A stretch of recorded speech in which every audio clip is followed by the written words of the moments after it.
राजस्थान का शहर अजमेर इन दिनों रूहानियत और तसव्वुफ के रंग में डूबा हुआ है। ज़ायरीन ख्वाजा गरीब नवाज के आस्थाने की तरफ बढ़ते जा रहे हैं। ये इंडिया के सबसे मोहतरम सूफी बुजुर्ग ख्वाजा मोइनुद्दीन चिश्ती की मज़ार है। इन दिनों यहाँ सालाना उर्स चल रहा है। पूरे मुल्क और बैरून मुल्क से लाखों ज़ायरीन यहाँ आए हुए हैं। ये मज़ार सदियों से मजहबी हमआहंगी और रवादारी की एक मिसाल रही है। यहाँ आने वाले अकीदतमंदों में मुसलमानों के साथ साथ एक बड़ी तादाद हिंदू ज़ायरीन की भी है। हाँ ना, हिंदू और मुसलमान भी हैं। हिंदू मुसलमान सब मिल गए हैं। हिंदू मुस्लिम ऐसा कुछ नहीं होता, सब एक है, रब एक है। दिल से मांगने वाला चाहिए तो वो रब देता है। बस थोड़ा बहुत जो है वो विवाद भी हो रहा है, इससे कोई असर नहीं पड़ा आप लोग?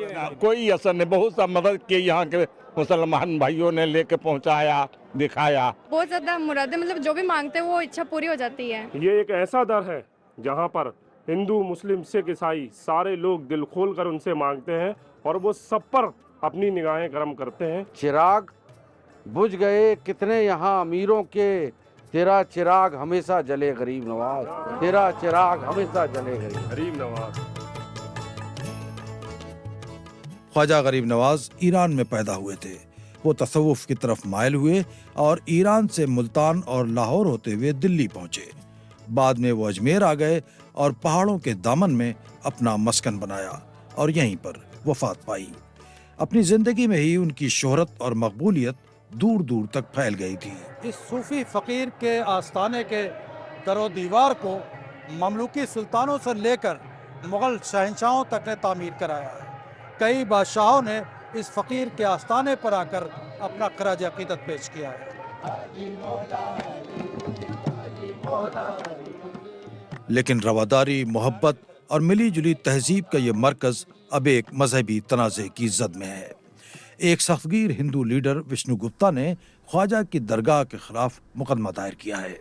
उनका दावा है कि ये दरगाह भगवान शिव के मंदिर को तोड़कर उसकी जगह पर बनाई गई थी।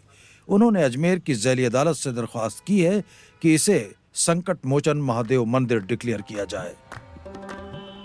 इससे पहले भी मुल्क की कई मस्जिदों के खिलाफ मुकदमे दायर किए गए हैं, लेकिन रवादारी और कम्युनल हारमोनी की मिसाल समझे जाने वाली ख्वाजा की दरगाह के खिलाफ मुकदमे ने इस ट्रेंड को और भी उलझा दिया है। केस हमने जिला अदालत में किया है। जिला अदालत ने हमारा केस इसीलिए स्वीकार किया क्योंकि संविधान में इसकी जगह है, तभी लिया गया है। और संविधान में जगह है तो सबको इसका सम्मान करना चाहिए। हम कोई ज़बरदस्ती खाली कराने नहीं जा रहे हैं। कोर्ट आदेश देगा कि जो वहाँ विवादित ढांचा है ख्वाजा साहब का वो हटाओ, तो हटाना भी पड़ेगा। रही बात आपने बोला मिलजुल के रहने की, कि सौहार्द खराब हो रहा है, तो सौहार्द सिर्फ हिंदुओं को सोचना सौहार्द के बारे में। विष्णु गुप्ता का ख्याल है कि मुसलमान तकसीम के वक्त अपना हक ले चुके हैं। मुसलमानों ने चुना पाकिस्तान, उनकी आबादी के हिसाब से उनको ज़्यादा क्षेत्रफल दिया गया, आपको पता होगा, और धर्म के आधार पर बंटवारा हुआ, तो लोग चले गए। एक बार हक आप लेने के बाद अब दोबारा फिर हक मान रहे हो, फिर बोल रहे हो कि भाई हमने जो पहली बात की है आप अपनी उन चीज़ों को भी वापस नहीं लोगे। आपको ये मानना पड़ेगा यहाँ के मुसलमानों को कि आप यहाँ पे अभी हिंदुस्तान में जो है गेस्ट के रूप में हो, यहाँ पे अब आपका हिस्सा तो नहीं है। सैयद सरवर चिश्ती अजमेर की दरगाह के एक मुंतजिम हैं। उनका कहना है कि यह मज़ार तो कम्युनल हारमोनी और रवादारी की अलामत है। इसके बारे में तनाज़ा पैदा करना तकलीफ का बाइस है। हज़रत ख्वाजा मोइनुद्दीन चिश्ती रहमतुल्लाह अलैह की जो दरगाह है, ये मुल्क की मिली जुली सभ्यता और संस्कृति का प्रतीक है।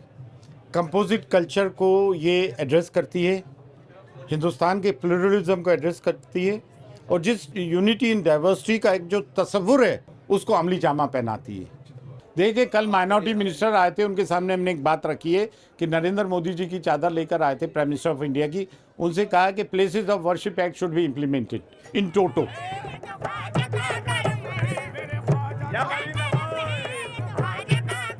पॉलिटिकल पर्सपेक्टिव या सोशल पर्सपेक्टिव। मौर्रिख डॉक्टर लुबना इरफान कहती हैं कि इंडिया कल्चरली बहुत रिच मुल्क है और ये दरगाहें इंडिया की गंगा जमुनी तहजीब की जीती जागती अलामत हैं। इन्हें नुकसान पहुंचाना बहुत मुश्किल है। इंडिया इतना कल्चरली रिच रहा है कि आप यहाँ पे कहीं पे भी खुदाई शुरू कर देंगे, आपको डेफिनेटली कोई ना कोई रिमेन्स मिलेंगे, चाहे वो बुद्धिस्ट हो, जैन हो, मुस्लिम हो, हिंदू हो। जो आसपास वहाँ पर शॉपकीपर्स हैं जिनका इकोनॉमिक बेनिफिट हो रहा है उस पर्टिकुलर दरगाह के एग्जिस्टेंस से, they are not Muslims, right.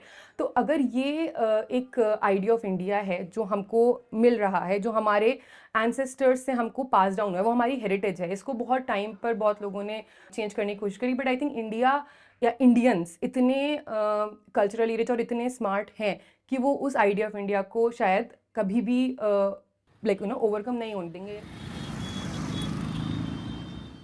Ajmer के रिहायशी और हुकूक इंसानी के कारकुन डॉक्टर अनंत भटनागर कहते हैं कि ये दरगाह तकरीबन 800 साल से मौजूद है। बुरे से बुरे हालात में भी इसके बारे में कभी कोई तनाज़ा नहीं पैदा हुआ। हो सकता है कि इसके खिलाफ मुकदमा सस्ती शोहरत हासिल करने का एक जरिया हो, लेकिन मुल्क के मौजूदा हालात में अब डर लगने लगा है। यहाँ के लोगों के मन में तो ऐसी कोई बात नहीं है, लेकिन ये जरूर है कि जब पूरे देश में एक सांप्रदायिकता और राजनीति का गठजोड़ चल रहा है, तो राजनीति कब इस मुद्दे को अपने फ़ायदा उठाने के लिए इसकी दिशा को मोड़ दे, ये खतरा किसी भी दिन पैदा हो सकता है। अगर राजनीति चाहे तो ये आग बढ़ सकती है।